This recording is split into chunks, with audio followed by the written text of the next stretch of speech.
Sir मैं काफ़ी वक्त से ये बयानियां दे रहा हूं, बनाने की कोशिश कर रहा हूं और लोगों को ये रियलाइज़ करा रहा हूं कि डोनाल्ड ट्रंप हो, मोदी हो या नेतन्याहू हो, हैं ये एक ही टीम का हिस्सा। आज हम जानते हैं कि जो ड्रोन्स ईरान के हैं उसको गिराने में अमेरिकन पायलट्स मसरूफ़ हैं इजराइल के साथ। और हम ये जानते हैं कि इस वक्त अमेरिका ये फैसला कर रहा है कि क्या वो इस जंग में अटैक भी करे अपने पायलट से कि नहीं। और हम ये भी जानते हैं कि ट्रंप हमारे फील्ड मार्शल साहब से मिलते हैं और कहते हैं कि बहुत स्मार्ट इंसान है। मैं एग्री करता हूं उनसे, बिल्कुल है। लेकिन जब वो नरेंद्र सिंह मोदी के बारे में बात करते हैं उनके लिए भी कहते हैं बहुत स्मार्ट इंसान है। तो मुझे ऐसा लगता है कि ट्रंप यहाँ पे डबल स्टैंडर्ड्स का मुजाहरा कर रहे हैं और ऑब्वियस हो जाता है कि वो अपने आप को एक्स्ट्रा स्मार्ट कहते हैं ओवर कॉन्फिडेंस। ये ट्राइका जो बन गया है, ये जंग जहां ब्रिगेडियर साहब पहुंच चुकी है, इसके असरात हम पाकिस्तान की सूबे बलोचिस्तान में इस वक्त देख रहे हैं। 350 रुपये लीटर पेट्रोल है। मौलाना फजलुर रहमान साहब ने आज असेंबली में ये कहा कि पाकिस्तान को ईरान के हक में खुलकर सामने आना चाहिए। स्पेशली अब देखें हम धमकियां भी कैसे दे रहे हैं कि खुमैनी को टारगेट करने की बात कर रहे हैं Netanyahu. Your views on the whole situation brigadier साहब? जहां तक आपने बात की अमेरिकन के इस जंग में शामिल होने की या उसके जहाजों की, तो वो तो पहले भी शामिल ही है। मतलब ये जितना हमला हुआ है, ये तमाम जो इजराइल ने पहले दिन हमला किया था, उस तमाम के ऊपर ऑपरेशनल रेडीनेस भी, ऑपरेशनल सपोर्ट भी, उनकी रिफ्यूलिंग भी, अपने एसेट जो उनके इराक में है, सीरिया में है, जॉर्डन में है, सऊदी अरब में है, उनको भी उन्होंने एक्टिवेट किया था। उनका गाइडेंस, कंट्रोल, तमाम निज़ाम जो है वो अमेरिकन ने ओरिएंटेट किया था, उन्होंने उसको आगे चलाया था, उन्होंने उसको भेजा था। तो अब ये जो चीजें हैं ये इस वक्त जो हो रही हैं, इसमें कोई शक की गुंजाइश तो नहीं कि अमेरिका तो ये फिर तो मैं कहूंगा सर वो फॉल्स फ्लैग ऑपरेशन भी अमेरिका ने मोदी से करवाया होगा। नहीं, मैं फिलहाल जो मैं बात कर रहा हूँ वो इस हिसाब से, मतलब क्योंकि अभी तक फॉल्स फ्लैग ऑपरेशन जो है वो कराने के लिए तो मेरा ख्याल मोदी को अमेरिका की जरूरत नहीं है, क्योंकि उनके पास एक अजीत कुमार डेवलपमेंट आदमी है उसके कहने पे सर इस किस्म के तमाम नजरियों को ओरिएंटेट करता है। लेकिन ये जो टसर ये जो जा रही है, ये भी जो इशू जो कुछ भी है, इसके अंदर तो अमेरिका अभी से नहीं, आप बाइडेन एडमिनिस्ट्रेशन पे चले जाए ना। जब इजराइल ने पैलेस्टाइन पे हमला किया था, गजा पे हमला किया था, तो बाइडेन ने तो टीवी चैनल पे आके कितनी दफा कहा था। उसके बाद जो उनका अपना नेशनल सिक्योरिटी एडवाइजर है और उनके जो अपना फॉरेन अपना जो अपने स्टेट वो जो स्टेट डिपार्टमेंट के जो लोग हैं, वो कितनी दफा गए थे वहाँ पे इजराइल, और वहाँ पे उनको कितने कितने बिलियन डॉलर की एड प्रोवाइड की थी। बल्कि बरतानिया ने कितने सारे जहाज उठाए और भेज दिए भरे हुए असले से गजा के लोगों को मारने के लिए। तो ये तो एक है ही नेक्सस ज़ियोनिज़्म। ये असल में बुनियादी चीज जो है ना, इसमें ज़ियोनिज़्म है। ये ज़ियोनिस्ट का एक नेक्सस है जो दहशतगर्दी पे बिलीव करता है। अब आपने उस दहशतगर्दी के अंदर अभी हिंदुत्व भी शामिल हो गया, और हिंदुत्व है जिसको मोदी लीड करता है। तो ये जो एक ट्राइका बन गया है ट्रंप, ये अपना नेतन्याहू और मोदी का बुनियादी तौर पे, उसके अंदर क्योंकि अमेरिका एक सुपर पावर है, तो वो हर जगह अपने अपने थोड़े थोड़े अपने हर जगह अपने जो चीजें हैं उसको स्प्रिंकल करता है। इसलिए कि आपने देखा उसने बड़ा कल जो उसकी प्रेस कॉन्फ्रेंस थी जिसमें उसने ईरान के खिलाफ जो बातें की वो आपको पता है। फिर आज जब पाकिस्तान के आर्मी चीफ से भी उसकी मुलाकात हुई है, उसने कहा कि वो ईरान को बहुत ज्यादा समझते हैं और हमारे ईरान के मसले पर भी आपस में बातचीत हुई है। फिर आपने जैसे खुद कहा कि उसने मोदी की भी तारीफ कर दी। तो वो एक और जो चीजें वो लेके चल रहा है, उसमें जो भी वो स्टेटमेंट देता है, आज तक उनमें से 80% स्टेटमेंट में वो खड़ा नजर नहीं आया। करेक्ट। इसीलिए न्यूयॉर्क टाइम्स ने एक आर्टिकल लगाया था और हेडिंग लगाई थी कि 150 days of Trump on global policy are in टैटर्स।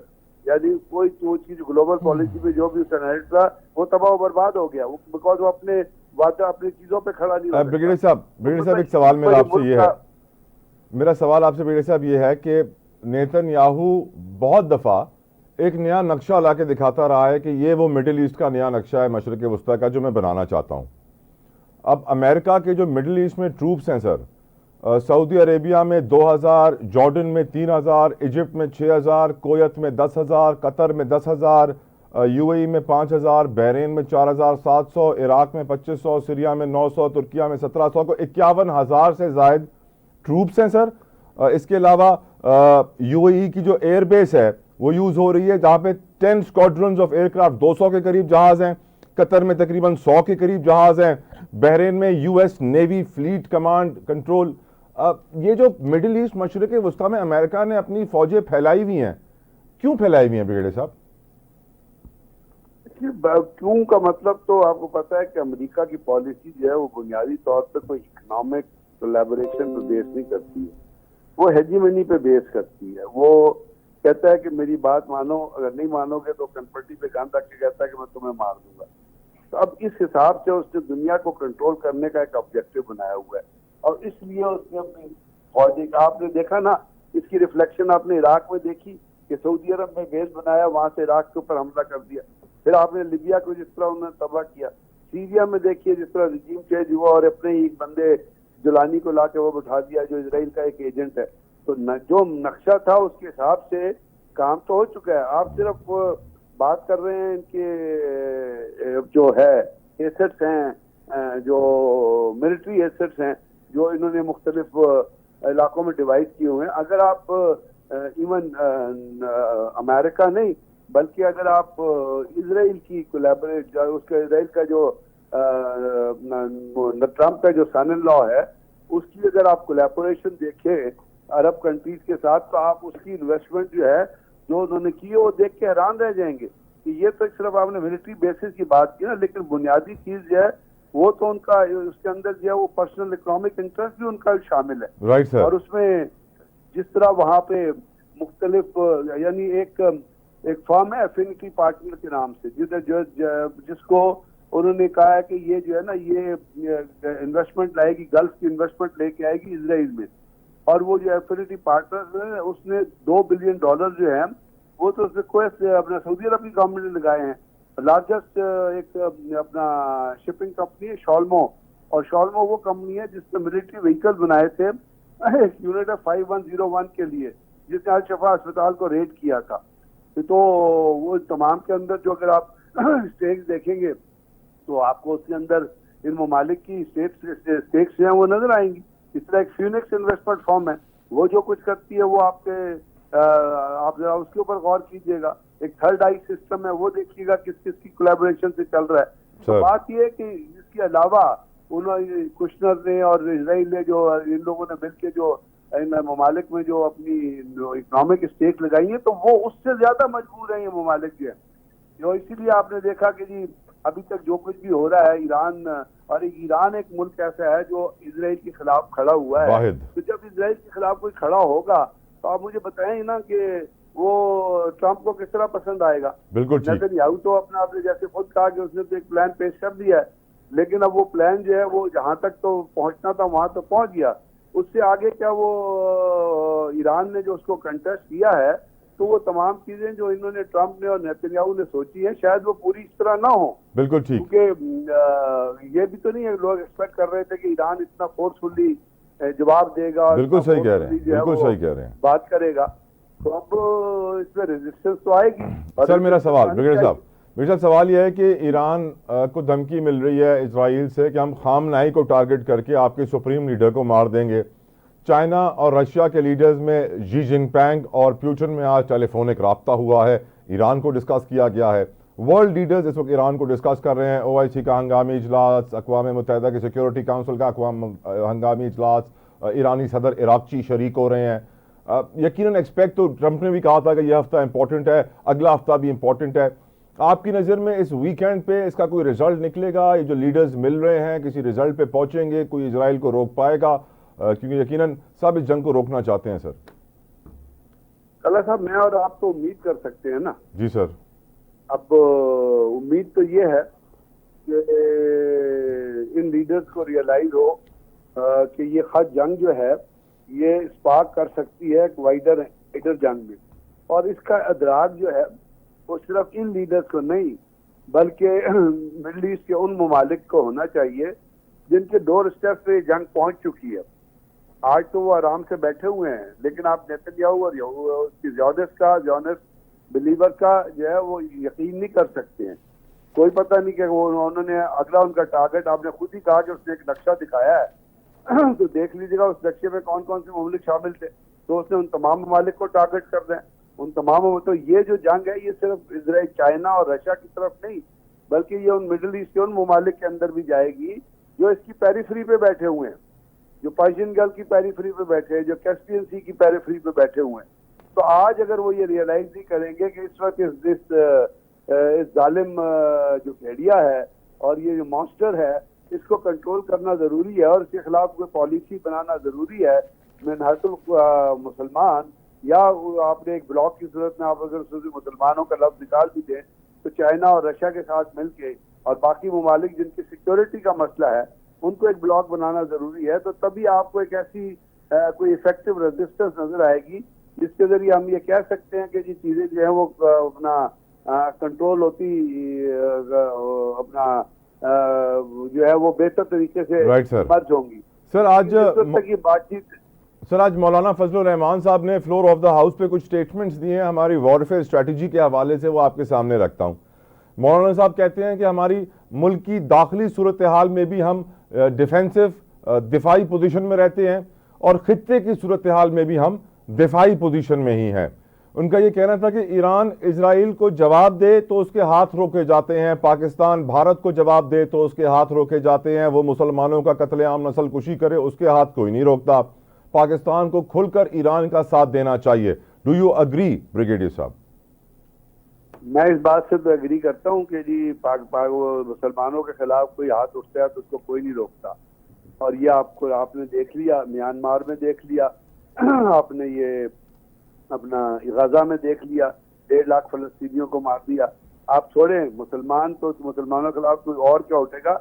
मुसलमानों को जुल्म होता है तो मुसलमान ममालिक नहीं उठते। तो ये बात तो ठीक है, इसमें तो कोई दो राय नहीं है कि अब मुसलमान जो है ना सिर्फ पाकिस्तान, दिफाई पोजीशन वाली बात सर, मुसलमान ममालिक अपने जाती बादशाहत के इंटरेस्ट की वजह से, अपने जाती इंटरेस्ट की वजह से, अपने पैसे के इंटरेस्ट की वजह से, अपनी इन्वेस्टमेंट की वजह से, आपको पता है कितने कितने एक्सपेंसिव जो है वो जहाज देते हैं और अपने आप को बचाने के लिए, अपनी सल्तनत को बचाने के लिए, अपने बादशाह को बचाने के लिए वो अपने मुल्क को भी बेच देते हैं और अपने बिलीफ को भी बेच देते हैं। ये बात, यहाँ तक तो ये बात ठीक है, लेकिन पाकिस्तान को खुल के साथ देना चाहिए। तो मेरा तो ख्याल है कि पाकिस्तान ने खुल के ही साथ दिया है, क्योंकि सिक्योरिटी काउंसिल में मीटिंग किसने कॉल की थी? पाकिस्तान ने ही कॉल की थी ना। तो वो मीटिंग की तो प्रोसीडिंग्स है वो पूरी दुनिया ने देखी है। अब इस वक्त जंग जो है वो ईरान और इजराइल के दरमियान है और ईरान के अपने बॉर्डर्स हैं। तो ईरान उस चीज का जो जवाब दे रहा है उसमें पाकिस्तान वहां जाके मिसाइल तो नहीं चला सकता ईरान में बैठ के। ईरान के पास अपनी जो कैपेबिलिटी, या पाकिस्तान ये तो नहीं करती है, तो किस तरह सूट नहीं करेगा कि आप अपने जहाज भेज दें और वहाँ पे ईरान के तेहरान एयरपोर्ट से उड़े और जाके इसराइल को। ये तो किसी तरह मतलब है उस दायरा कार में फिट नहीं होता जिसको आप सॉवरेनिटी कहते हैं। तो पाकिस्तान को डिप्लोमेटिकली, और मैंने जैसे अब बताया, अगर कोई ब्लॉक बने तो उसकी सूरत में पाकिस्तान को पूरी मदद करनी चाहिए। पाकिस्तान को यहाँ ये जरूर कहूंगा कि हमें अमेरिकन प्रेशर के अंडर नहीं आना चाहिए, इसलिए कि अमेरिकन जो है वो तो अब ईरान के खिलाफ बातचीत कर रहे हैं ना। तो अगर वो ईरान के खिलाफ बातचीत कर रहे हैं तो वो कोई डिमांड पाकिस्तान को भी दे सकते हैं। जैसे जब उन्होंने अफगानिस्तान पे हमला किया था और एक फॉल्स फ्लैग ऑपरेशन कराया था 9/11 वाला, खुद ही करा के खुद ही अपना टावर तबाह करके, तो फिर दुनिया को तबाह बर्बाद करने, अफगानिस्तान को तबाह बर्बाद करने आ गए थे। तो उसके बेस कर और कोई उसमें पायलट शामिल नहीं थे। ये तमाम मुस्तैद का CIA का ऑपरेशन था और अमेरिकन ने खुद कराया था और बुश को पता था ये false flag operation. Narendra Modi को पता था ना, जब वो मशरक़ वस्ता हुआ सऊदी अरब गया और वहां जाकर उसने ड्रामा रचाया कि जो पहलगाम में अटैक हो गया तो मैं डिनर कैंसिल करके जा रहा हूँ। उसको उस दहशतगर्द को पता था, उस मैक्सिलोनी के बच्चे को पता था कि वहां पे ये पहलगाम में अजीत कुमार डेविल ने ये फॉल्स फ्लैग ऑपरेशन कराया है, क्योंकि उससे 3 दिन पहले अमित शाह से वहां से 3 सिक्योरिटी लेयर जो थी वो हटा दी थी। तो ये जो चीजें हैं इसमें अब जो नेतन्याहू है उसने भी यही ड्रामा किया। तो अब इस चीज के ऊपर पाकिस्तान जो है वो उसने तमाम चीजें जो है वो सिक्योरिटी काउंसिल भी बयान की और मुख्तलिफ जगहों पे जो हमारे बयानात आ रहे हैं फिलहाल हमें उसी सपोर्ट को लेके चलना है। बिल्कुल ठीक। सर वैसे फील्ड मार्शल साहब की जो मुलाकात हुई है डोनाल्ड ट्रंप साहब के साथ, वो 1 घंटे की मुलाकात शेड्यूल्ड थी, 2 घंटे तक जारी रही। बहुत खुशगवार मुलाकात बताया गया हुई। उसका एक खबर भी जारी की गई, एलामिया भी आया उसके बारे में। मेरी ये नाकिस राय है sir, and you can of course disagree with me, मैं एक्सपेक्ट कर रहा था कि सर ईरान इजराइल जंग के बारे में कुछ ज़्यादा लिखा जाएगा, बताया जाएगा कि डिटेल्ड इन डेप्थ डिस्कशन हुई सूरत-हाल के ऊपर, लेकिन उसके बारे में बस थोड़ी सी ब्रीफ दी गई थी कि पाकिस्तान इन हालात से खुश नहीं है। Your views on it, do you agree with me sir? उसके मेरा ख्याल है उसके बारे में ज्यादा बताया जाना नहीं था, क्योंकि ये मुलाकात किसी मीडिया ने तो कवर की नहीं है। जी हाँ सर, तस्वीर भी नहीं आई। क्वेश्चन आंसर सेशन हुआ है, लेकिन इसके ऊपर जो ईरान के ऊपर मिडल ईस्ट की सिचुएशन के ऊपर जर्नली जरूर बात हुई होगी, और उसके ऊपर पाकिस्तान ने अपने तहफ़्फ़ुज़ात और अपना स्टांस भी जरूर कन्वे किया होगा। अब इसके बाद आगे क्या बातचीत हुई, अमेरिकन ने क्या कहा है, या अमेरिकन ने अपनी तरफ से ऐसी क्या चीजें पेश की हैं, ये तो एक हम गैस वर्क पे ही क्या जा सकते हैं। इसके ऊपर कोई हतमी राय तो देना मुश्किल है, पॉसिबल नहीं है। आखिरी सवाल ब्रिगेडियर साहब, आखिरी सवाल, क्या ये रजा पहलवी की औलादों को जो इजराइल वापस लाना चाहता है, क्योंकि आज वली अहद रजा पहलवी की यहूदियों के मुकद्दस मकाम दीवार गिरिया के दौरे की वीडियो सोशल मीडिया पर बड़ी देखी गई, डू यू थिंक ये अपना ये टारगेट अचीव कर पाएंगे सर? वो आएगा तो मारा जाएगा। मारा जाएगा क्या वो आएगा, जिस दिन वो आएगा उसके थोड़े दिनों बाद वो इस दुनिया से रुखसत हो जाएगा, क्योंकि इजराइल ने अपना पूरा थीसिस जो है वो बिल्ड किया था रजीम चेंज पे जी, और उसके अंदर उन्होंने जो जितने मुसाहिद किए, अब तो खबरें सारी आ गई ना, जो मुसाहिद के लोग इंडक्ट किए थे, जिन्होंने इंटरनल कोलैबोरेटर्स कायम किए और वहाँ पे एक रेजिस्टेंस मूवमेंट कायम करके, और वो लोग फिर वो ईरानियन लोगों से अपील कर रहा था और ये कह रहा था कि जी हम तो आपको छुड़ा रहे हैं तो आप खड़े हो जाए हुकूमत के खिलाफ। तो क्या लोग हुकूमत के खिलाफ खड़े हुए? लोग तो पकड़ के उनको फांसियां चढ़ा रहे हैं जो एजेंट थे मुसाहिद के। तो इसका मतलब है कि ईरान के अंदर वो नेशनलिज्म मौजूद है, और जब पहलवी की इसकी जो आप वीडियो का जिक्र कर रहे हैं, जब ईरान के लोगों को तक पहुंचेगी तो इस पे थूकने से भी इनकार कर देंगे, तो वो आएगा तो फना फिल्ला हो जाएगा। आखिरी सवाल ब्रिगेडियर साहब, हमारे सेनेटर अफनानुल्लाह साहब, उन्होंने सेनेट में एक डॉक्यूमेंट शेयर किया जिसमें बताया गया है कि 2500 ब्यूरोक्रेट्स, गवर्नमेंट सर्वेंट ऐसे हैं जो डुअल नेशनल हैं और उनको डुअल नेशनल नहीं होना चाहिए, और ये भी कहा कि ईरान के अंदर जो मुखबरी की इजराइल को, वो मोसाद के एजेंट्स वो भी इसी तरह ईरान में घुसते थे, इसी तरह वो कार्रवाइयाँ वहाँ करते थे, और उनको ये शक है अफनानुल्लाह साहब को कि ये ड्यूल नेशनल्स में से बहुत सारे लोग ऐसे हो सकते हैं जो मोसाद या इजराइल के एजेंट्स हो और हमारी इंफॉर्मेशन, इंपॉर्टेंट कॉन्फिडेंशियल इंफॉर्मेशन उन तक पहुँचा रहे हों, लोकेशंस उन तक पहुँचा रहे हों। आपकी इस पर राय सर? हो सकता है ड्यूल नेशनल होना, सिर्फ इस बात की गुंजाइश नहीं है ओके, कोई मुसाहिद का या उसका एजेंट होगा जी, लेकिन पाकिस्तान के कानून के मुताबिक ब्यूरोक्रेट्स की ड्यूल नेशनलिटी जो है वो तो अलाउ ही नहीं होनी चाहिए किसी की भी। मैं सिर्फ ब्यूरोक्रेट्स की बात नहीं कर रहा, जो गवर्नमेंट फंक्शनरी हैं, चाहे वो अदारों में हैं, चाहे वो किसी चीज में हैं, उनके ऊपर तो बहुत स्ट्रिक्ट रिस्ट्रिक्शन होनी चाहिए ड्यूल नेशनलिटी के बारे में। लेकिन हमारे बहुत सारे पॉलिटिशियंस हैं वो भी ड्यूल नेशनल है, उनके बारे में फिर हम क्या कहेंगे। लेकिन ये बात सही है कि जो ड्यूल नेशनलिटी का कानून है उसकी एक क्लॉज ये जरूर होनी चाहिए। अब मुझे पता नहीं वो है या नहीं है, कि अगर आप गवर्नमेंट सर्विस में हैं किसी भी अदारे में, अब आपका, और खास तौर पे ऐसे लोग जो सेंसिटिव अदारों में बैठे होते हैं, उनको तो ड्यूल नेशनलिटी आपको अलाउ ही नहीं करनी चाहिए। अब ये कहना सारे कि पॉसिबिलिटी है, नहीं भी है, ये तो जिस तक आपको याद है कि एक जो उसामा बिन लादेन की मुखबरी किसने की थी और क्या तरीक़ाकार चला था, उसमें एक हमारा रिटायर्ड लेफ्टिनेंट कर्नल आदमी का वो भी शामिल था। वो पाकिस्तान में बड़े सेंसिटिव अदारों में भी रहा, तो हमें पता नहीं चल सका, वो भाग के चला गया, फिर अमेरिका चला गया। तो बात यह है कि बात तो ठीक है, तो इनकी अगर ऐसे लोग हैं तो इनकी सिक्योरिटी क्लियरेंस होनी चाहिए। और दूसरा है कि गवर्नमेंट को एक कानून बनाना चाहिए कि अगर आप ड्यूल नेशनलिटी रखेंगे तो you will not be allowed to serve the government department, और आपको उससे रिटायर कर दिया जाएगा, फारिग कर दिया जाएगा। ये ऐसा कानून बने और बनना चाहिए मेरे ख्याल में। Thank you.